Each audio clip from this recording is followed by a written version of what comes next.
ಅಲ್ಲಿ ಒಬ್ಬ ನರೇಂದ್ರ ಮೋದಿ, ಇಲ್ಲಿ 24 ಪಕ್ಷಗಳ 80 ನಾಯಕರು, ಒಬ್ಬೇ ಒಬ್ಬ ಮೋದಿನ ಎದುರಿಸೋಕೆ 80 ದಿಗ್ಗಜರ ಮಹಾಸಮಾಗಮ.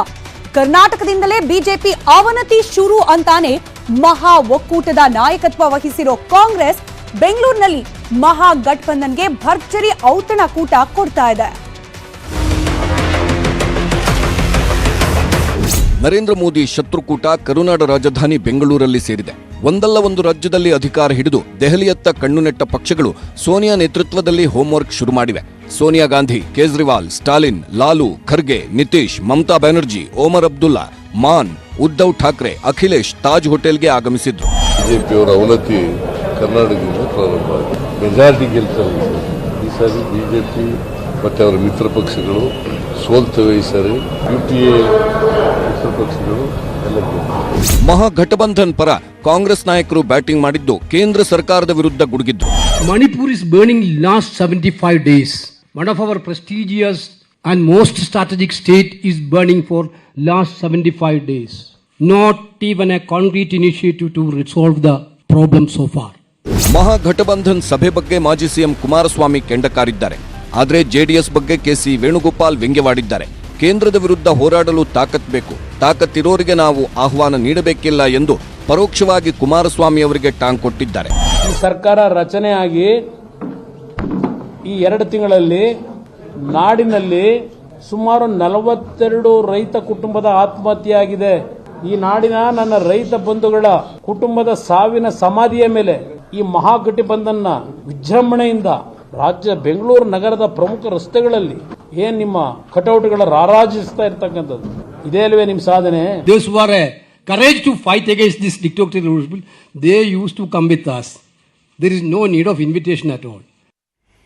ನಾಳೆ ಮಹಾಗಠಬಂಧನ್ ಬೈಠಕ್ನಲ್ಲಿ 10 ಹಲವು ಚರ್ಚೆಗಳಾಗ್ತಾ ಇದೆ. ಆದ್ರೆ ಆ ಎಲ್ಲಾ ಚರ್ಚೆಗಳ ಪೈಕಿ ಪ್ರಮುಖವಾಗಿರೋದು 5 ಅಜೆಂಡಾಗಳಿಗೆ ನಾಳೆ ಮುದ್ರೆ ಹಾಕಲಿದೆ ಮಹಾ ಒಕ್ಕೂಟ. ಹಾಗಾದ್ರೆ ಆ 5 ಅಜೆಂಡಾಗಳು ಯಾವ್ದ್ಯಾವ್ದು, ಯಾವ ಕಾರಣಕ್ಕೆ ಇದೇ ಪ್ರಮುಖವಾಗ್ತಾ ಇದೆ, ನಾಳಿನ ಬೈಠಕ್ನಲ್ಲಿ ಗಮನಿಸ್ತಾ ಹೋಗೋಣ. ಮೊದಲ ಅಜೆಂಡಾ 2024ರಲ್ಲಿ ಗೆಲುವನ್ನ ಸಾಧಿಸಲಿಕ್ಕೆ ಗಠಬಂಧನ್ಗೆ ಅಂತಿಮ ರೂಪವನ್ನ ಕೊಡೋದು. ಈ ಮಹಾಗಠಬಂಧನ್ ಹೆಸರಲ್ಲಿ ಹಿಂದೆ ಕೂಡ ಅನೇಕ ಪ್ರಯತ್ನಗಳಾಗಿ ಹೋಗಿದೆ. ಆ ಪ್ರಯತ್ನಗಳ ನಡುವೆ ಕೂಡ 2 ಅವಧಿಗೆ ಪ್ರಧಾನಿಯಾಗಿ ನರೇಂದ್ರ ಮೋದಿ ಅವರನ್ನ ರಾಷ್ಟ್ರದ ಜನ ಆಯ್ಕೆ ಮಾಡಿ ಕಳಿಸಿದ್ದಾರೆ. ಈ ಬಾರಿ ಅಂದ್ರೆ 3ನೇ ಅವಧಿಗೆ ಮೋದಿ ಓಟವನ್ನ ಬ್ರೇಕ್ ಹಾಕಬೇಕು ಅಂತಂದ್ರೆ ಈ ಮಹಾಗಠಬಂಧನ್ ಆದಷ್ಟು ಗಟ್ಟಿಯಾಗಬೇಕು. 2024ರ ಚುನಾವಣೆ ಹೊತ್ತಿಗೆ ಒಂದು ಅಂತಿಮ ರೂಪವನ್ನ ಪಡೆದುಕೊಂಡು ಮೋದಿ ವಿರುದ್ಧದ ಸಂಘರ್ಷದಲ್ಲಿ ಗೆಲುವನ್ನ ಸಾಧಿಸಬೇಕು. ಅದಕ್ಕೆ ಬೇಕಾದ ರೂಪುರೇಷೆಗಳ ಸಿದ್ಧತೆ ಮೊದಲ ಅಜೆಂಡಾ. ಇನ್ನು 2ನೇ ಅಜೆಂಡಾ, ಕೇವಲ ಮಹಾಗಠಬಂಧನ್ ರಚನೆ ಆಗ್ಬಿಟ್ರೆ ಸಾಕ, ಮೋದಿಗೆ ಟಕ್ಕರ್ ಆಗಿ ನಿಲ್ಬೇಕು ಅಂದ್ರೆ ಆಡಳಿತ ವಿರೋಧಿ ಅಲೆ ಇದೆ ಅನ್ನೋದನ್ನ ಮತದಾರರ ತನಕ ತಲುಪಿಸಬೇಕು. ಹಾಗಾಗಿನೇ ಜಂಟಿಯಾಗಿ ರ್ಯಾಲಿಗಳನ್ನ, ಪ್ರತಿಭಟನೆಗಳನ್ನ ಆಯೋಜನೆ ಮಾಡಲಿಕ್ಕೆ ಈಗ ಲೆಕ್ಕದ ಪ್ರಕಾರ 24ಕ್ಕೂ ಅಧಿಕ ಪಕ್ಷಗಳು, ಕೆಲವೊಂದಷ್ಟು ಪ್ರಾದೇಶಿಕ, ಕೆಲವೊಂದು ರಾಷ್ಟ್ರೀಯ ಮಾನ್ಯತೆಯನ್ನು ಪಡೆದುಕೊಂಡಿರೋ ಪಕ್ಷಗಳು, ಆಯಾ ರಾಜ್ಯಗಳಲ್ಲಿ ಯಾವ ಪಕ್ಷಗಳು ಬಲವನ್ನ ಹೊಂದಿವೆಯೋ ಅದರ ಜೊತೆಗೆ ಉಳಿದ ಪಕ್ಷಗಳೂ ಕೂಡ ಬೆಂಬಲವಾಗಿ ನಿಂತು ಮೋದಿ ವಿರುದ್ಧ ಆಡಳಿತ ವಿರೋಧಿ ಅಲೆಗೆ ಸಂಬಂಧಪಟ್ಟಂತೆ ರ್ಯಾಲಿಗಳನ್ನ ನಡೆಸೋದು, ಪ್ರತಿಭಟನೆಗಳನ್ನ ನಡೆಸೋದು, ಆ ಮೂಲಕ ಮತದಾರರ ಮನಸ್ಸನ್ನ ಈ ಮಹಾಗಠಬಂಧನ್ ಪರ್ಯಾಯ ನಮಗೆ ಮೋದಿಗಿಂತ ಅಂತ ಹೇಳಿ ಪರಿವರ್ತನೆ ಮಾಡೋ ಪ್ರಯತ್ನದ 2ನೇ ಅಜೆಂಡಾ. 3ನೇ ಅಜೆಂಡಾ, ರಾಜ್ಯ ಮಟ್ಟದಲ್ಲಿ ಸೀಟ್ ಹಂಚಿಕೆ ಮಾಡುವುದು. ಒಂದರ್ಥದಲ್ಲಿ ಕಾಂಪ್ಲಿಕೇಟೆಡ್ ಹಾಗೆ ಕ್ಲಿಷ್ಟಕರವಾದ ಅಜೆಂಡಾ ಇದು. ಇದರ ಡಿಸಿಷನ್ ಮೇಕಿಂಗ್ ಕೂಡ ಸುಲಭದ ಟಾಸ್ಕ್ ಆಗಿಲ್ಲ. ಈಗ ಕೇಂದ್ರೀಯ ಮಟ್ಟದಲ್ಲೇನೋ ಎಲ್ಲಾ ಪಕ್ಷಗಳು ನಾವೆಲ್ಲರೂ ಒಂದು ಅಂತ ಹೇಳ್ಬಿಡಬಹುದು, ಆದ್ರೆ ರಾಜ್ಯ ಮಟ್ಟದಲ್ಲಿ ಯಾವ್ಯಾವ ಪಕ್ಷಕ್ಕಿರುವ ಮೌಲ್ಯ ಎಷ್ಟು, ಯಾವ ಪಕ್ಷಕ್ಕೆ ಹೆಚ್ಚಿನ ಸೀಟನ್ನ ಕೊಟ್ರೆ ಲೋಕಸಭಾ ಚುನಾವಣೆಯಲ್ಲಿ ಅಧಿಕ ಓಟ್ಗಳನ್ನ, ಅಧಿಕ ಸೀಟ್ಗಳನ್ನ ಮಹಾಗಠಬಂಧನ್ ಒಗ್ಗಟ್ಟಿನಿಂದ ಪಡೀಲಿಕ್ಕೆ ಸಾಧ್ಯವಾಗುತ್ತೆ, ಯಾವ್ಯಾವ ರಾಜ್ಯಕ್ಕೆ ಯಾವ್ಯಾವ ಪಕ್ಷಕ್ಕೆ ಎಷ್ಟು ಲೋಕಸಭಾ ಕ್ಷೇತ್ರವನ್ನ ಪ್ರತಿನಿಧಿಸಲಿಕ್ಕೆ ಅವಕಾಶ ಕೊಡಬೇಕು, ಇದರ ಬಗ್ಗೆ ಕೂಡ ಒಂದು ಸ್ಪೆಸಿಫಿಕ್ ಡಿಸಿಷನ್ಗೆ ಬರೋ ಅಜೆಂಡಾವನ್ನ ನಾಳಿನ ಬೈಠಕ್ನಲ್ಲಿ ಇಟ್ಕೊಳ್ಳಲಾಗಿದೆ. ಇನ್ನು ಇವಿಎಂ ಕುರಿತಾದ ಗೊಂದಲಗಳನ್ನ ಬಗೆಹರಿಸಿಕೊಳ್ಳೋದು. ಈಗ ಓಟ್ ಬರಬೇಕು ಅಂತಂದ್ರೆ ಓಟ್ಗಳು ತಮ್ಮ ಪರವಾಗಿ ನಿಲ್ಲಬೇಕು ಅಂತಂದ್ರೆ ಈ ಇವಿಎಂ ಯಾವಾಗೆಲ್ಲ ಬಿಜೆಪಿಯಲ್ಲಿ ಮುನ್ನಡೆಯಾಗುತ್ತೆ ಆಗೆಲ್ಲವೂ ಕೂಡ ಕೇಳೋಕ್ ಸಿಗ್ತಾ ಇರುವ ಗೊಂದಲ ಇದು. ಇದರ ಬಗ್ಗೆ ಇರೋ ಒಂದಷ್ಟು ಗೊಂದಲಗಳನ್ನ ಪರಿಹಾರ ಮಾಡಿಕೊಂಡು ಹಾಗೆ ಇದನ್ನ ಕೂಡ ಮುಂದಿನ ಚುನಾವಣೆ ಹೊತ್ತಿಗೆ ತಮಗೆ ಅಂದ್ರೆ ಮಹಾಗಠಬಂಧನ್ಗೆ ಲಾಭ ಆಗೋ ದೃಷ್ಟಿಯಲ್ಲಿ ಯಾವ ರೀತಿ ಅಜೆಂಡಾ ಸೆಟ್ ಮಾಡ್ಕೊಳ್ಬಹುದು ಅನ್ನೋದರ ಕುರಿತಾಗಿಯೂ ಕೂಡ ಚರ್ಚೆ ಆಗುತ್ತೆ. ಇನ್ನು 5ನೇ ಹಾಗೆ ಕಡೆಯ ಅತ್ಯಂತ ಪ್ರಮುಖವಾದ ಅಜೆಂಡಾ, ಪ್ರಧಾನಮಂತ್ರಿ ಅಭ್ಯರ್ಥಿ ಯಾರಾಗಬೇಕು ಮೋದಿ ವಿರುದ್ಧವಾಗಿ ಅನ್ನೋದರ ಆಯ್ಕೆ. ಇಲ್ಲಿ ಕಾಂಗ್ರೆಸ್ ಬೆಂಗಳೂರಿನಲ್ಲಿ ನೇತೃತ್ವವನ್ನ ವಹಿಸಿರೋದ್ರಿಂದ ರಾಹುಲ್ ಗಾಂಧಿಯನ್ನ ಸೆಲೆಕ್ಟ್ ಮಾಡುತ್ತಾ ಕಾಂಗ್ರೆಸ್ ಪಕ್ಷ ಅನ್ನೋದು.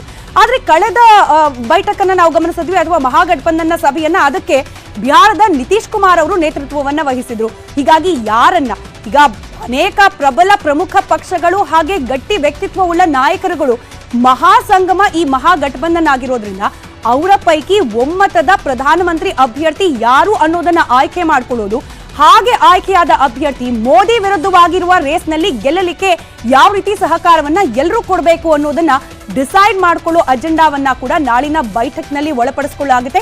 ಈ ಬಗ್ಗೆ ಚರ್ಚೆ ಮಾಡಿ ಅಂತಿಮ ನಿರ್ಧಾರ ಬರುವ ಪ್ರಯತ್ನವನ್ನ ಮಾಡಲಾಗುತ್ತೆ. ಇನ್ನು ಈ ಮಹಾಗಠಬಂಧನ್ ಮಹಾಸಭೆ ಬೆಂಗಳೂರಿನಲ್ಲಿ ನಡೀತಾ ಇದ್ರು ಕೂಡ ಡಿ.ಕೆ. ಶಿವಕುಮಾರ್ ಅವರು ತಮ್ಮ ಹಳೆ ಬ್ರದರ್ಗೆ ಆಹ್ವಾನ ಕೊಟ್ಟಿಲ್ಲ. ಬ್ರದರ್ ಪಕ್ಷ ಜೆಡಿಎಸ್ಗೆ ಯಾಕೆ ಆಹ್ವಾನ ಕೊಟ್ಟಿಲ್ಲ ಅನ್ನೋದಕ್ಕೂ ಕೂಡ ಅನೇಕ ಕಾರಣಗಳಿದೆ. ಯಾವೆಲ್ಲ ಕಾರಣ ಅದು ಗಮನಿಸ್ತಾ ಹೋಗೋಣ. ಈ ಮಹಾಗಠಬಂಧನ್ ಅಂತ ಬಂದಾಗ ಕಳೆದ ಬಾರಿಯ ಮಹಾಗಠಬಂಧನ್ನಲ್ಲಿ ಜೆಡಿಎಸ್ ಬಹಳ ಪ್ರಮುಖ ಪಾತ್ರವನ್ನ ನಿರ್ವಹಿಸಿತು. ಆದ್ರೆ ಈ ಬಾರಿ ಆಹ್ವಾನವನ್ನೇ ಕೊಟ್ಟಿಲ್ಲ. ಯಾಕೆ ಅನ್ನೋದಕ್ಕೆ ಕಾರಣ ಬಿಜೆಪಿ ಸಖ್ಯದತ್ತ ಜೆಡಿಎಸ್ ವಾಳ್ತಾ ಇರೋದು. ಈಗ ಆಲ್ರೆಡಿ ಕಾಂಗ್ರೆಸ್ನವರೇ ಪದೇ ಪದೇ ಆರೋಪ ಮಾಡಿದ್ದಾರೆ, ಬಿ ಟೀಮ್ ಬಿಜೆಪಿಯದು ಜೆಡಿಎಸ್ ಅಂತ ಹೇಳಿ. ಇದನ್ನ ಹೊರತುಪಡಿಸಿಯೂ ಕೂಡ ಅನೇಕ ಬಾರಿ ಕಾಂಗ್ರೆಸ್ ಹಾಗೆ ಜೆಡಿಎಸ್ ಮೈತ್ರಿ ಆಗುವ ಸಾಧ್ಯತೆಗಳನ್ನ ಹಿಂದೆ ಗಮನಿಸಿದ್ವಿ. ಆದ್ರೆ ಇತ್ತೀಚಿನ ದಿನಗಳಲ್ಲಿ ಜೆಡಿಎಸ್, ಅದರಲ್ಲೂ ಕುಮಾರಸ್ವಾಮಿ ದೇವೇಗೌಡರ ಒಲವು ಹೆಚ್ಚಾಗಿ ಬಿಜೆಪಿ ಕಡೆಯಿಂದ ಕಾಣೋಕ್ ಸಿಗ್ತಾ ಇರೋದ್ರಿಂದಾಗಿ ಇದೇ ಕಾರಣಕ್ಕೋಸ್ಕರ ಜೆಡಿಎಸ್ಗೆ ಆಹ್ವಾನ ನೀಡಲಾಗಿಲ್ಲ ಅನ್ನೋದು ಒಂದಂಶ. ಇದರ ಜೊತೆಗೆ ಟಿಎಂಸಿ, ಡಿಎಂಕೆ, ಎನ್ಸಿ ಹಾಗೆ ಜೆಡಿಯು ಜೊತೆಯಲ್ಲಿ ಜೆಡಿಎಸ್ ಉತ್ತಮವಾದ ಬಾಂಧವ್ಯವನ್ನೇ ಹೊಂದಿದೆ. ಈ ಮಹಾಗಠಬಂಧನ್ನ ಪಾತ್ರಧಾರಿಗಳಾಗಿರುವ ಅನೇಕ ಪಕ್ಷಗಳ ಜೊತೆಯಲ್ಲಿ ವೈಯಕ್ತಿಕವಾಗಿಯೂ ಕೂಡ ಕುಮಾರಸ್ವಾಮಿ ಅವರು, ದೇವೇಗೌಡರು ಒಂದು ಉತ್ತಮವಾದ ಒಡಂಬಡಿಕೆಯನ್ನ ಹಾಗೆ ಸಂಬಂಧ ಸ್ನೇಹಗಳನ್ನ ಸಂಪಾದನೆ ಮಾಡ್ಕೊಂಡು ಹೋಗ್ತಿದ್ದಾರೆ. ಆದ್ರೆ ಪ್ರಾಬ್ಲಮ್ ಆಗಿರೋದು ಎಲ್ಲಿ? ಕಾಂಗ್ರೆಸ್ನ ಜೊತೆಗಿನ ಸಖ್ಯದ ವಿಚಾರದಲ್ಲೇನೆ. ಕಾಂಗ್ರೆಸ್ ಜೊತೆ ಸಂಬಂಧ ಅಷ್ಟಕ್ಕಷ್ಟೇ ಅನ್ನೋ ರೀತಿಯಲ್ಲಿದೆ. ಅದರಲ್ಲೂ ಕೂಡ 2018ರಲ್ಲಿ ಮೈತ್ರಿ ಸರ್ಕಾರ, ಅದಾದ್ಮೇಲಾದ ಬೆಳವಣಿಗೆ, ಹಾಗೆ 2019ರಲ್ಲಿ ಲೋಕಸಭಾ ಚುನಾವಣೆಗೆ ಕೈ ಹಿಡ್ಕೊಂಡು ಹೋಗಿದ್ರಿಂದ ಜೆಡಿಎಸ್ಗೆ ಕಾಂಗ್ರೆಸ್ಗೆ ಆದ ಲಾಭ ನಷ್ಟದ ಲೆಕ್ಕಾಚಾರಗಳು ಇದೆಲ್ಲನನ್ನ ಗಮನಿಸಿದಾಗ ಜೆಡಿಎಸ್ ಹಾಗೆ ಕಾಂಗ್ರೆಸ್ ನಡುವಿನ ಮೈತ್ರಿ ಅಷ್ಟಕ್ಕಷ್ಟೇ ಅನ್ನೋ ರೀತಿಯ ವಾತಾವರಣ ರಾಜ್ಯದಲ್ಲಿ ನಿರ್ಮಾಣ ಆಗ್ಬಿಟ್ಟಿದೆ. ಇದು ಒಂದು ಕಾರಣ ಆಗ್ತಾ ಇದೆ ಜೆಡಿಎಸ್ ನನ್ನ ಘಟಬಂಧನ್ನಿಂದ ಹೊರಗಿಡ್ಲಿಕ್ಕೆ. ಇದ್ರ ಜೊತೆಗೆ ಕೇವಲ ಕಾಂಗ್ರೆಸ್ ಕಾರಣಕ್ಕೇನೆ ಜೆಡಿಎಸ್ ನನ್ನ ಹೊರಗಿಡ್ಲಾಗಿದೆ ಅನ್ನೋ ವಿಶ್ಲೇಷಣೆ ಕೂಡ ರಾಜಕೀಯ ವಲಯದಲ್ಲಿ ಕೇಳೋಕ್ ಸಿಗ್ತಿದೆ. ನಾವಾಗಲೇ ಒಂದಷ್ಟು ಪಕ್ಷಗಳ ಹೆಸರನ್ನ ತೋರಿಸಿ ಎಕ್ಸ್ಪ್ಲೈನ್ ಮಾಡಿದ್ವಿ. ಬೇರೆಲ್ಲಾ ಪಕ್ಷಗಳ ಜೊತೆಯಲ್ಲಿ ಉತ್ತಮ ಬಾಂಧವ್ಯವನ್ನ ಜೆಡಿಎಸ್ ಇಟ್ಕೊಂಡಿದ್ರು ಕೂಡ ಮಹಾಗಠಬಂಧನ್ನ ಭಾಗವಾಗಿರುವ ಪಕ್ಷಗಳ ಜೊತೆಯಲ್ಲಿ ಕೇವಲ ಕಾಂಗ್ರೆಸ್ ಜೊತೆಗಿನ ಸಖ್ಯ ಅಷ್ಟಕ್ಕಷ್ಟೇ ಅನ್ನೋ ಕಾರಣಕ್ಕೋಸ್ಕರನೇ ಡೆಲಿಬ್ರೇಟ್ ಆಗಿ ಜೆಡಿಎಸ್ ಅನ್ನ ಈ ಒಂದು ಮಹಾಗಠಬಂಧನ್ನಿಂದ ಆಚೆ ಇಡಲಾಗಿದೆ ಅಂತ ಹೇಳಲಾಗ್ತಾ ಇರೋದು. ಇನ್ನು ಮೈತ್ರಿ ಮುರಿದ ಬಳಿಕ ಜೆಡಿಎಸ್ ಕಾಂಗ್ರೆಸ್ ಕಿತ್ತಾಟ, ನಾನಾಗ್ಲೇ ಹೇಳಿದಾಗೆ ಎರಡು ಚುನಾವಣೆ ಸಂದರ್ಭದಲ್ಲಿ ಏರ್ಪಟ್ಟಿದ್ದ ಮೈತ್ರಿ ಕಾಂಗ್ರೆಸ್ ಹಾಗೆ ಜೆಡಿಎಸ್ನ ನಡುವೆ ಇದು ಬಿರುಕಾದ ನಂತರದಲ್ಲಿ ಆಲ್ಮೋಸ್ಟ್ ಪ್ರಾದೇಶಿಕವಾರು ಹಾಗೆ ಸಾಂಪ್ರದಾಯಿಕ ವೋಟ್ ಬ್ಯಾಂಕ್ ವಾರು ನಾವು ಗಮನಿಸಿದಾಗ್ಲೂ ಕೂಡ ಜೆಡಿಎಸ್ ಹಾಗೆ ಕಾಂಗ್ರೆಸ್ನ ನಡುವೆ ನಿರಂತರವಾಗಿ ಕಿತ್ತಾಟಗಳು ನಡೀತಾ ಇರೋದ್ರಿಂದಾಗಿ ಈ ಮಹಾಗಠಬಂಧನ್ನಿಂದ ಜೆಡಿಎಸ್ ನನ್ನ ಪಕ್ಕಕ್ಕಿಡಲಾಗಿದೆ ಅನ್ನೋ ಲೆಕ್ಕಾಚಾರಗಳು ರಾಜಕೀಯ ವಲಯದಲ್ಲಿ ಕೇಳೋಕ್ ಸಿಗ್ತಾ ಇದೆ. ಇನ್ನು ಮಹಾಗಠಬಂಧನ್ ಮಹಾಮೈತ್ರಿ ಒಕ್ಕೂಟದ ಸಭೆಯಿಂದ ಇನ್ನು 5 ಪ್ರಮುಖ ಪಕ್ಷಗಳು ಕೂಡ ದೂರ ಉಳಿದಿವೆ. ಮಹಾಮೈತ್ರಿಗೆ ಕೈ ಕೊಟ್ಟವರು ಯಾರು ಅನ್ನೋದರ ಲೆಕ್ಕಾಚಾರವನ್ನ ಕೂಡ ನಾವು ಗಮನಿಸ್ತಾ ಹೋಗೋಣ. ಕೆ ಚಂದ್ರಶೇಖರ್ ರಾವ್ ಅವರ ನೇತೃತ್ವದ ಬಿಆರ್ಎಸ್ ಕೂಡ ಈ ಮಹಾಮೈತ್ರಿಯಿಂದ ದೂರ ಉಳಿದಿದೆ. ತಮ್ಮದೇ ರಾಷ್ಟ್ರೀಯ ಪಕ್ಷ ಕಟ್ಟಿ 2024ರ ಲೋಕಸಭಾ ಎಲೆಕ್ಷನ್ಗೆ ಕೆಸಿಆರ್ ಓಡಾಡ್ತಿದ್ದಾರೆ. ಇದೇ ಕಾರಣ ಇರಬಹುದು ಅನ್ನೋದು ಅಂದಾಜು. ಇದರ ಜೊತೆಗೆ ಬಿಜೆಡಿ, ನವೀನ್ ಪಟ್ನಾಯಕ್ ಅವರ ನೇತೃತ್ವದ ಪಕ್ಷ, ಒಂದ್ ಕಡೆ ನವೀನ್ ಪಟ್ನಾಯಕ್ ಅವರ ವಯಸ್ಸು ಕಾರಣ ಆಗ್ತಿದ್ರೆ, ಮತ್ತೊಂದು ಕಡೆಯಲ್ಲಿ ಕಾಂಗ್ರೆಸ್ ಮೇಲಿನ ಸಿಟ್ಟು ಕೂಡ ಇದೆ. ಹೀಗಾಗಿನೇ ಈ ಒಂದು ಬೈಠಕ್ಗೆ ಅಥವಾ ಈ ಮಹಾ ಸಮ್ಮಿಲನಕ್ಕೆ ಗೈರಾಗ್ತಿದ್ದಾರೆ ಅನ್ನೋ ಮಾತು. JDS H D. ಕುಮಾರಸ್ವಾಮಿ ಅವರ ನೇತೃತ್ವ ಸದ್ಯಕ್ಕಿರೋದು. ಈಗಾಗಲೇ ಬಿಜೆಪಿ ಹಾಗೆ ಜೆಡಿಎಸ್ ಭಾಯಿ ಅನ್ನೋ ರೀತಿಯ ವೇದಿಕೆ ಕರ್ನಾಟಕದಲ್ಲಿ ಕಾಣೋಕ್ ಸಿಗ್ತಾ ಇದೆ. ಇದೇನೇ 2024ರ ಚುನಾವಣೆಯಲ್ಲೂ ಕೂಡ ರಿಫ್ಲೆಕ್ಟ್ ಆಗೋ ಸಾಧ್ಯತೆ. ಹೀಗಾಗಿನೇ ಕಾಂಗ್ರೆಸ್ ಘಟಬಂಧನ್ಗೆ ಆಹ್ವಾನ ನೀಡಿಲ್ಲ ಅನ್ನೋದಕ್ಕೆ ಕಾರಣಗಳನ್ನು ನಾವು ಈಗಷ್ಟೇ ವಿವರಿಸ್ತಾ ಇದ್ವಿ. ಇನ್ನು ಜಗನ್ ಮೋಹನ್ ರೆಡ್ಡಿ ನೇತೃತ್ವದ YSRCP ಪಕ್ಷ ಕೂಡ ದೂರ ಉಳಿದಿದೆ. ಯಾವ ಒಕ್ಕೂಟವೂ ಬೇಡ ಅಂತ ಹೇಳಿ ತಟಸ್ಥರಾಗಿದ್ದಾರೆ. ಜೊತೆಗೆ ಕಾಂಗ್ರೆಸ್ ಮೇಲೆ ಸಿಟ್ಟು ಕೂಡ ಇದೆ ಆ ರಾಜ್ಯದಲ್ಲಿ ಆಗ್ತಾ ಇರುವ ಕೆಲವೊಂದು ಬೆಳವಣಿಗೆಗಳ ವಿಚಾರದಲ್ಲಿ. ಹೀಗಾಗಿನೇ ಮಹಾಗಠಬಂಧನ್ನಿಂದ ದೂರ ಉಳಿದಿದ್ದಾರೆ ಅನ್ನೋ ಲೆಕ್ಕಾಚಾರ. ಇನ್ನು AIMIM ಅಸಾದುದ್ದೀನ್ ಓವೈಸಿ ಅವರ ನೇತೃತ್ವದ ಪಕ್ಷ ನ್ಯಾಷನಲ್ ಪಕ್ಷ ಅನ್ನೋ ಮನಸ್ಥಿತಿ ಅವ್ರಿಗಿರೋದು. ಜೊತೆಗೆ ಕಾಂಗ್ರೆಸ್ ಜೊತೆಗಿನ ಮುನಿಸು ಕೂಡ ಈ ಸಭೆಯಿಂದ AIMIM ದೂರ ಇರಲಿಕ್ಕೆ ಕಾರಣ ಆಗ್ತಾ ಇದೆ. ಈ 5 ಪ್ರಮುಖ ಪಕ್ಷಗಳು ಈ ಮಹಾಗಠಬಂಧನ್ನಿಂದ ದೂರ ಉಳಿದಿವೆ.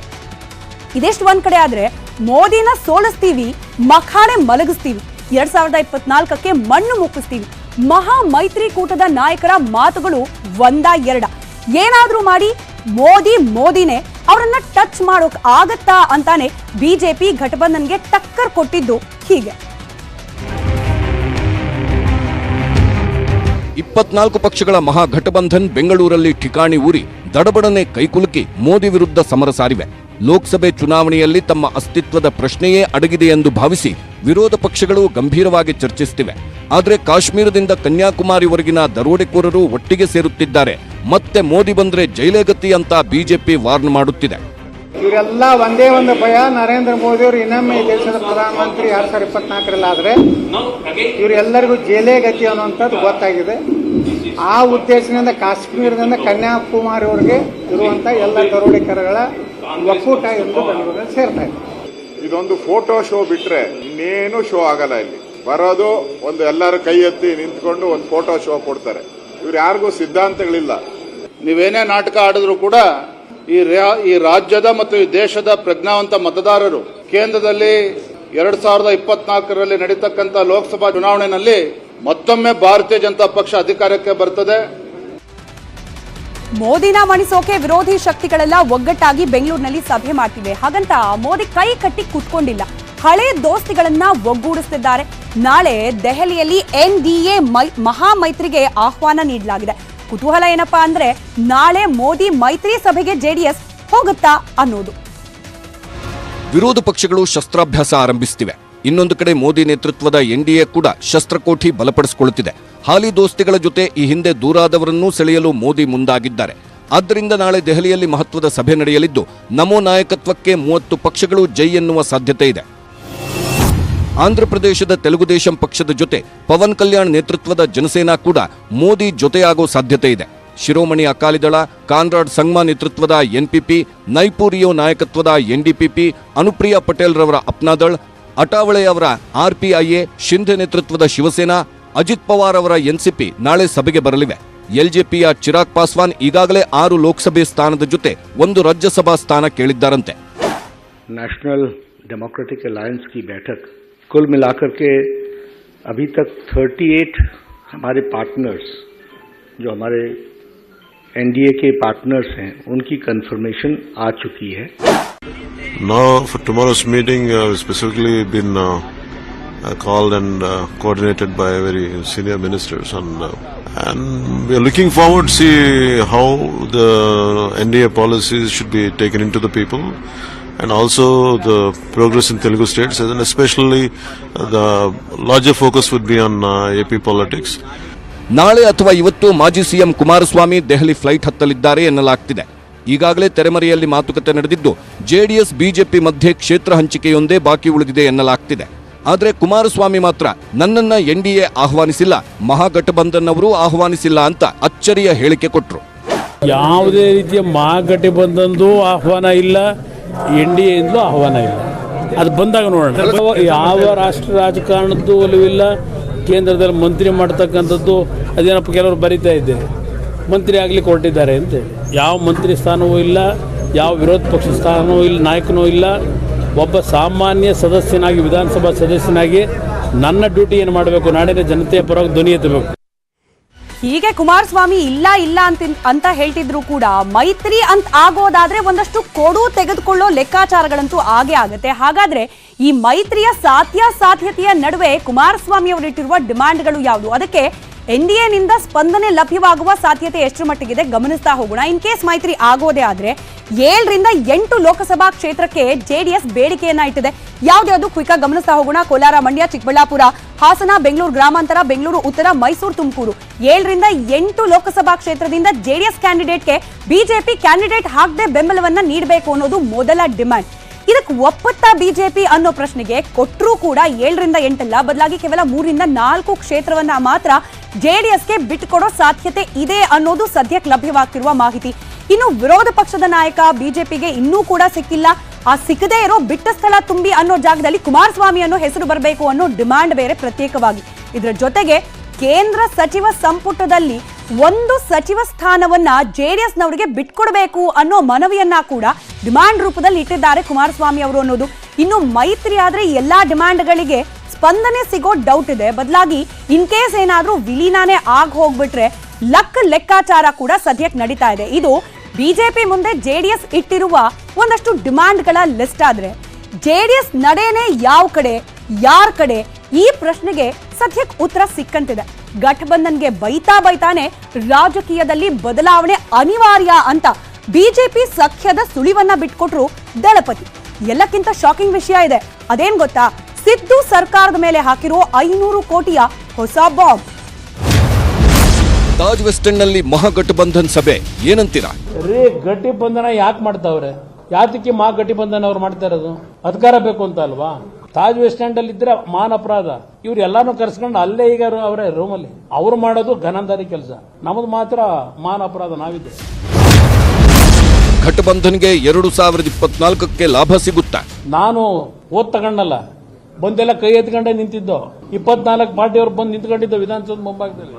ಕೊನೆಗೆ ಏನಾಯ್ತು? ಅದಕ್ಕೆ ನಾನು ಹೇಳ್ತಾ ಇದ್ದೀನಿ, ನಿಮ್ಮ ಮಹಾಗಠಬಂಧನ್ ಏನು ಒಂದಾಗ್ತಿದ್ರೆ ಆಗ್ರಪ್ಪ, ಸಂತೋಷ. 2024ಕ್ಕೆ ಜೆಡಿಎಸ್ ಎಷ್ಟು ಸೀಟು ಗೆಲ್ಲುತ್ತೆ? ನಾವು ಕಳೆದ 2008ರಿಂದ ಲೆಕ್ಕ ತಗೊಳ್ಳಿ, 2 ಸೀಟು 3 ಸೀಟು ಗೆದ್ಕೊಂಡೇ ಬಂದಿದ್ದೀವಿ. ನಮ್ಮ ಶಕ್ತಿ ಅಷ್ಟೇ. ಕಳೆದ ಬಾರಿ ಕಾಂಗ್ರೆಸ್ ಜೊತೆ ಸವಾಸ ಮಾಡಿದ್ರಿಂದ 1ಕ್ಕೆ ನಿಂತ್ಕೊಂಡು, ಇಲ್ಲೇ ಒಂದು 3-4ಕ್ಕೂ ಬರುವ ಕಳೆದ ಬಾರಿ. ಎನ್ಡಿಎ ಮೈತ್ರಿಕೂಟ ಸೇರ್ತೀರಾ ಇಲ್ವಾ? ನನ್ನ ಪಕ್ಷದ ತೀರ್ಮಾನ. ನಾವು ಪಕ್ಷದ ಕಾರ್ಯಕರ್ತರು ನಾಯಕರು ಕೂಡ ತೀರ್ಮಾನ ಮಾಡಿದ್ದೀವಿ. ನಾವು ಅವರು 66 ಸ್ಥಾನ ಇದ್ದಾರೆ, 65 ಜನ ಗೆದ್ದಿದ್ದಾರೆ, ನಾವು 19 ಜನ ಇದ್ದೇವೆ. ನಾವು ವಿರೋಧ ಪಕ್ಷದಲ್ಲಿ ಕೆಲಸ ಮಾಡಬೇಕು. ವಿರೋಧ ಪಕ್ಷದಲ್ಲಿ ಈಗಿನ ಆಡಳಿತ ಪಕ್ಷದ ತಪ್ಪುಗಳನ್ನು ಹೊರಗಿಡತಕ್ಕಂಥದ್ದು ನಮ್ಮ ಕರ್ತವ್ಯಕ್ಕೆ ನಾನು ಅವ್ರಿಗೆ ಸಹಕಾರ ಕೊಡ್ಲಿಕ್ಕೆ ತಯಾರಾಗಿದ್ದೇನೆ. ಕೆಲವು ರಾಜಕೀಯದ ಬೆಳವಣಿಗೆ ಸನ್ನಿವೇಶಗಳಲ್ಲಿ ಅನಿವಾರ್ಯವಾಗಿ ಕೆಲವು ಬಾರಿ ಒಂದು ಸಂಬಂಧಗಳು ಬೆಳೀತವೆ. ವರ್ಗಾವಣೆ ದಂಧೆ ಈಗಲೂ ನಡೀತಿದೆಯಾ? ಈ ಮಟ್ಟದ ರಾಜಕಾರಣ, ಪಿಡಿಒಗಳು ಅಂತ ಅಲ್ಲಿಂದ ಟ್ರಾನ್ಸ್ಫರ್, ಇಲ್ಲಿಂದ ಬೆಂಗಳೂರು ವಿಧಾನಸೌಧದಿಂದ ಹೋಯ್ತದೆ ಪಿಡಿಒ ಟ್ರಾನ್ಸ್ಫರ್ ಆದೇಶ. ಈ ಮಟ್ಟಕ್ಕೆ ನಾನು ಎಂದೂ ನೋಡಿರಲಿಲ್ಲ. ಈ ಕಳೆದ 2 ತಿಂಗಳಲ್ಲಿ ಒಬ್ಬ ಅಧಿಕಾರಿ ಹೇಳಿದ್ದು ನನಗೆ 500 ಕೋಟಿಗೂ ಹೆಚ್ಚಿನ ಟ್ರಾನ್ಸಾಕ್ಷನ್ ಆಗಿದೆ ಸರ್ ಅಂತ ಹೇಳಿ. ಈ ರಾಜಕೀಯ ಕೆಸರೆರಚಾಟದ ನಡುವೆ ನಮ್ಮ ಜನಪ್ರತಿನಿಧಿಗಳು ನಮ್ಮ ಅನ್ನದಾತರನ್ನೇ ಮರೆತು ಬಿಟ್ಟಿದ್ದಾರೆ. ಇದಕ್ಕೆ ಸಾಕ್ಷಿ 2 ತಿಂಗಳಲ್ಲಿ ಆತ್ಮಹತ್ಯೆಗೆ ಶರಣಾದ ರೈತರ ಸಂಖ್ಯೆ 40 ಮೀರಿರೋದು. ಇದನ್ನ ನೆನಪಿಸುತ್ತಲೇ ಕುಮಾರಸ್ವಾಮಿ ಆಡಳಿತ ಪಕ್ಷವನ್ನ ತಿವಿದಿದ್ದು ಹೀಗೆ.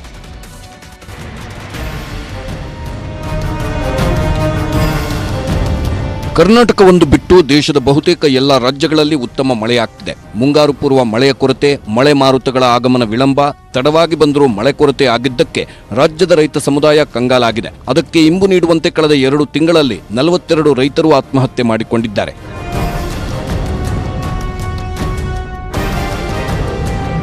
ಸಣ್ಣ ಅತಿ ಸಣ್ಣ ರೈತರಲ್ಲಿ ಬಹುತೇಕರು ಸಾಲ ಸೋಲ ಮಾಡಿ ಬೀಜ ಗೊಬ್ಬರ ಖರೀದಿಸಿ ಬಿತ್ತನೆ ಮಾಡ್ತಾರೆ. ಆದರೆ ಈ ಸಲ ಜಲಮೂಲಗಳೆಲ್ಲ ಬತ್ತಿದ್ದರೆ ಮುಂಗಾರು ಕೂಡ ಕೈಕೊಟ್ಟಿದೆ. ಬಿತ್ತನೆ ವಿಫಲವಾಗಿದ್ದಕ್ಕೆ ಪರಿಹಾರವಾಗಲಿ ಮತ್ತೊಮ್ಮೆ ರಿಯಾಯಿತಿ ದರದಲ್ಲಿ ಬೀಜ ಸಿಗ್ತಿಲ್ಲ. ಇದರಿಂದ ಮನನೊಂದು ರೈತರು ಆತ್ಮಹತ್ಯೆಯ ದಾರಿ ಹಿಡಿಯುತ್ತಿದ್ದಾರೆ. ಘಟಬಂಧನ್ ಕಟ್ಟುವುದರಲ್ಲಿ ಇರುವ ಆತುರ ಅನ್ನ ಕೊಡುವ ರೈತನ ಬದುಕು ಕಟ್ಟುವುದರಲ್ಲಿ ಇಲ್ಲ ಎಂದು ಕುಮಾರಸ್ವಾಮಿ ಟೀಕಿಸಿದ್ದಾರೆ. ಇದು ಸಿದ್ದರಾಮಯ್ಯನವರ ಆತ್ಮಹತ್ಯಾ ಭಾಗ್ಯ ಅಂತ ಬಿಜೆಪಿಯ ಯತ್ನಾಳ್ ಟ್ವೀಟ್ ಮಾಡಿ ಕುಟುಕಿದ್ದಾರೆ. ಕಾಂಗ್ರೆಸ್ ಸರ್ಕಾರ ಬರ್ತಿದ್ದಂಗೆ ನಾಡಿಗೆ ದರಿದ್ರ ಬರ್ತದೆ, ಬರಗಾಲ ಬರುತ್ತೆ ಅಂತಕ್ಕಂಥ ಒಂದು ಪ್ರತೀತಿ ಇದೆ. ಯಾಕೆ ನೋಡಿದ್ರೆ ಹಂಗೆ ಕಾಣ್ತಾ ಇದೆ. ನೋಡೋಣ ಏನಾಗುತ್ತೆ. ಹಾವೇರಿನಲ್ಲಿ 6 ಜನ ಆತ್ಮಹತ್ಯೆ ಪ್ರಕರಣಗಳಾಗಿದೆ. ಜಿಲ್ಲಾಧಿಕಾರಿಗಳಿಂದ ನಾವು ಪೊಲೀಸ್ ಅಧಿಕಾರಿಗಳಿಂದ ವರದಿ ತಗೊಂಡಿರ್ತಕ್ಕಂಥದ್ದು. ಬೆಳಗ್ಗೆ ಈ ಗ್ಯಾರಂಟಿ ಮಾಡಲು ಅನೌನ್ಸ್ ಮಾಡಿದ ಮೇಲೆ 42 ಕುಟುಂಬದಲ್ಲಿ ರೈತರು ಆತ್ಮಹತ್ಯೆ ಮಾಡ್ಕೊಂಡಿರೋದು. ಈಗ ರಾಜಕೀಯ ನಾಯಕರ ಮಾತುಗಳನ್ನ ಪಕ್ಕಕ್ಕೆ ಸರಿಸಿ ರೈತರ ಆತ್ಮಹತ್ಯೆ ನಿರ್ಧಾರಕ್ಕೆ ಕಾರಣವಾಗಿರುವ ಅಂಶಗಳೇನು ಅನ್ನೋದನ್ನ ಗಮನಿಸ್ತಾ ಹೋಗೋಣ.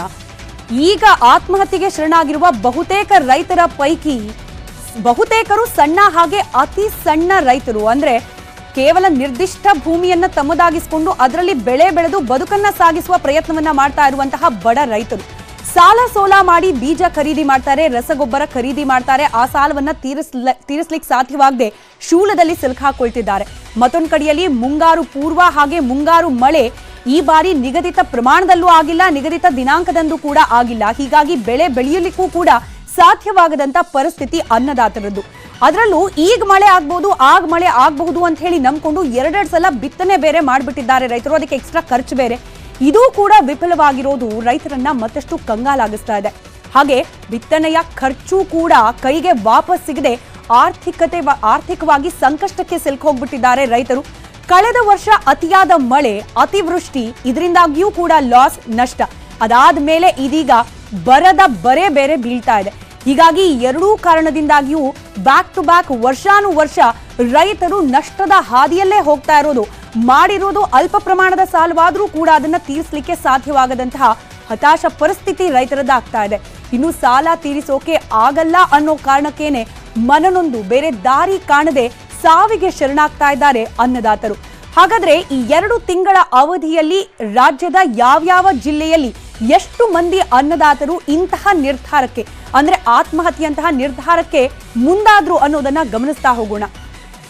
ಅತಿ ಹೆಚ್ಚಿನ ಸಂಖ್ಯೆಯಲ್ಲಿ ಅನ್ನದಾತರು ಆತ್ಮಹತ್ಯೆಗೆ ಶರಣಾಗಿರುವುದು ಹಾವೇರಿ ಜಿಲ್ಲೆಯಲ್ಲಿ. ಬರೋಬ್ಬರಿ 18 ಮಂದಿ ರೈತರು ಕೇವಲ 2 ತಿಂಗಳ ಅಂತರದಲ್ಲೇ ಆತ್ಮಹತ್ಯೆಗೆ ಶರಣಾಗಿದ್ದಾರೆ. ಇನ್ನು ಧಾರವಾಡದಲ್ಲಿ 6 ಮಂದಿ ರೈತರು ಸಾಲದ ಶೂಲದಿಂದ ಹೊರಗೆ ಬರ್ಲಿಕ್ಕೆ ಸಾಧ್ಯವಾಗದೆ ಆತ್ಮಹತ್ಯೆ ಮಾಡಿಕೊಂಡಿದ್ದಾರೆ.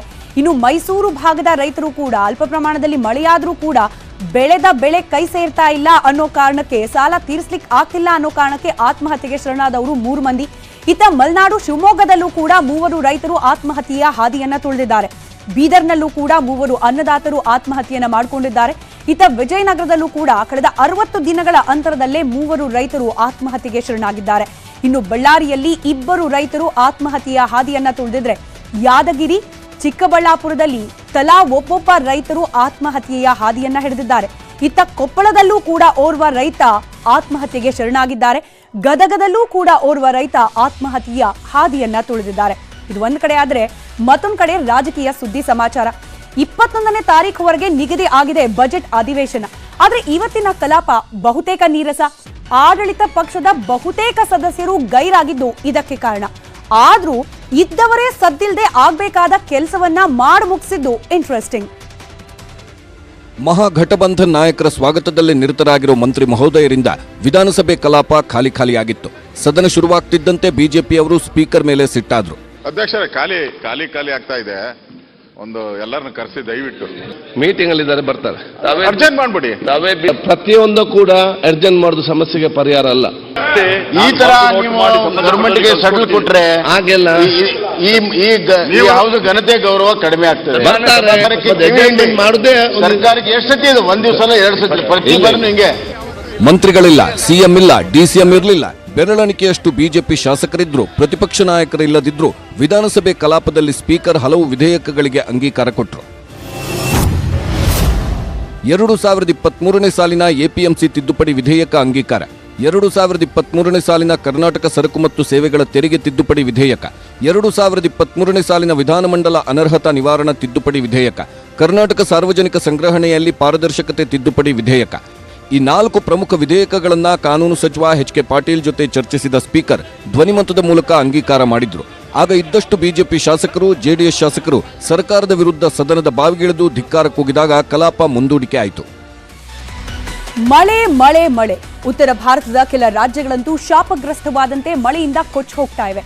ನಿಲ್ಲದ ಮಳೆ ಮುಂದುವರೆದ ಸಾವು ನೋವು, ಆಸ್ತಿ ಹಾನಿ ಸ್ಥಳೀಯ ಆಡಳಿತಕ್ಕೂ ಕೂಡ ಸವಾಲಾಗಿದೆ.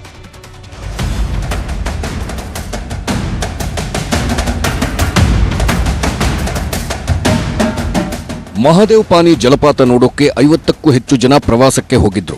ಏಕಾಏಕಿ ಪ್ರವಾಹ ಬಂತು, ಇಬ್ಬರೂ ಕೊಚ್ಚಿ ಹೋದ್ರು. 50 ಜನ ನೀರಿನ ಮಧ್ಯೆ ಸಿಲುಕಿದ್ರು. ತಕ್ಷಣ ರೆಸ್ಕ್ಯೂ ಟೀಮ್ ಬಂದು 49 ಜನರನ್ನ ರಕ್ಷಣೆ ಮಾಡಿತ್ತು. ಆದರೆ ವಿಧಾನ್ ಸೇನ್ ಅನ್ನೋರು ಕೊಚ್ಚಿ ಹೋದ್ರು.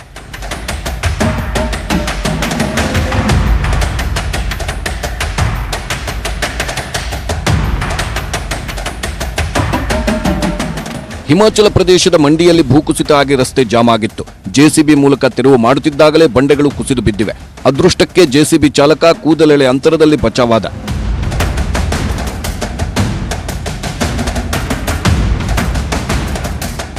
ಹಿಮಾಚಲದಲ್ಲಿ ಈಗಲೂ ಗುಡ್ಡ ಕುಸಿತ ನಿಂತಿಲ್ಲ. ಕುಲು ಭಾಗದ ಕಯಾಸ್ ಗ್ರಾಮದ ಮೇಲೆ ಬೆಟ್ಟಗುಡ್ಡಗಳು ಕುಸಿದು ಬಿದ್ದಿವೆ. 20 ಮನೆಗಳಿಗೆ ಹಾನಿಯಾಗಿದೆ. ಓರ್ವ ಸಾವನ್ನಪ್ಪಿದ್ದು 3 ಗಾಯವಾಗಿದೆ. ರಾಜಸ್ಥಾನದ ಅಜ್ಮೇರ್ ನಗರ ಇದು. 2 ದಿನಗಳಿಂದ 2 ನಿಮಿಷನೂ ಬಿಡುವು ಕೊಡದ ಮಳೆಯಿಂದ ಅಜ್ಮೇರ್ ನಗರ ಮುಳುಗಿದೆ. ವ್ಯಾಪಾರ ವಹಿವಾಟು ಬಂದಾಗಿದೆ. ಜನಜೀವನ ದುಸ್ತರವಾಗಿದ್ದು ಜನ ಮಳೆ ನಿಂತರೆ ಸಾಕಪ್ಪ ಅಂತಿದ್ದಾರೆ.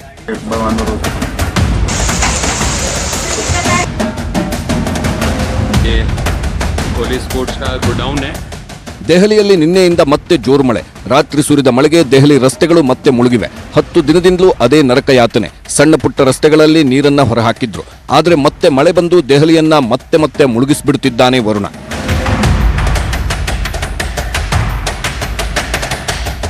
ಒಂದು ಕಡೆ ನೀರಲ್ಲಿ ಮುಳುಗಿದ ಮನೆಗಳು, ಗುಡಿಸಲುಗಳು. ಅದೇ ಜಾಗದ ಕೂಗಳತೆ ದೂರದಲ್ಲೇ ಟೆಂಟ್ ಹಾಕೊಂಡು ರಸ್ತೆಯಲ್ಲಿ ಜೀವನ. 10 ದಿನ ಕಳೆದರೂ ದೆಹಲಿ ಜನರಿಗೆ ಶಾಶ್ವತ ಪರಿಹಾರ ಸಿಕ್ಕಿಲ್ಲ.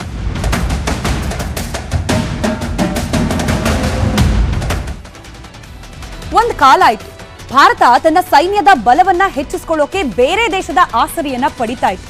ಈಗ ಸಂಪೂರ್ಣವಾಗಿ ಅಲ್ವಾದ್ರೂ ಬಹುತೇಕ ಮಟ್ಟಿಗೆ ಭಾರತ ಆತ್ಮನಿರ್ಭರವಾಗ್ತಿದೆ. ಕೇವಲ ಆತ್ಮನಿರ್ಭರ ಮಾತ್ರ ಅಲ್ಲ, ಬೇರೆ ರಾಷ್ಟ್ರಗಳಿಗೂ ಶಸ್ತ್ರ ರಫ್ತು ಮಾಡೋ ಹಂತಕ್ಕೆ ಭಾರತ ಬಂದಿದೆ.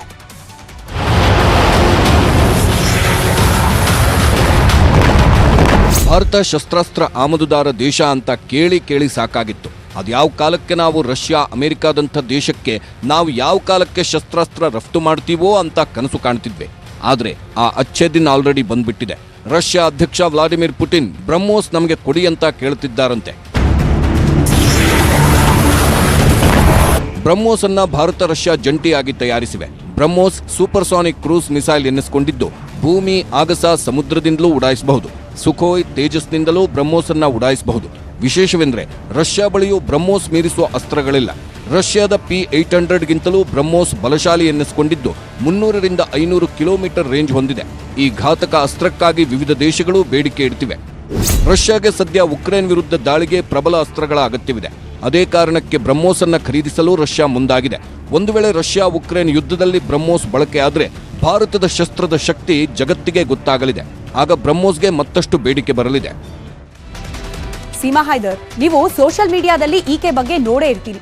ನೋಡಿಲ್ಲ ಅಂದ್ರೆ ಸಿಂಪಲ್ ಆಗಿ ಹೇಳೋದಾದ್ರೆ ಪ್ರೀತಿಗೋಸ್ಕರ ಪಾಕ್ ಬಿಟ್ಟು ಭಾರತಕ್ಕೆ ಬಂದಾಕೆ. ಈಗ ಇವಳ ವಿಚಾರಕ್ಕೆ ಪಾಕಿಸ್ತಾನಿಗಳು ಕೆಂಡ ಕಾರ್ತಿದ್ದಾರೆ. ಸಿಕ್ರೆ ನಮ್ ಕತೆ ಮುಗೀತು ಅಂತ ಭಯಗೊಂಡಿರೋ ಈ ಜೋಡಿ ಈಗ ಏನಾಗಿದೆ ಅನ್ನೋದಕ್ಕೆ ಉತ್ತರ ಇಲ್ಲಿದೆ.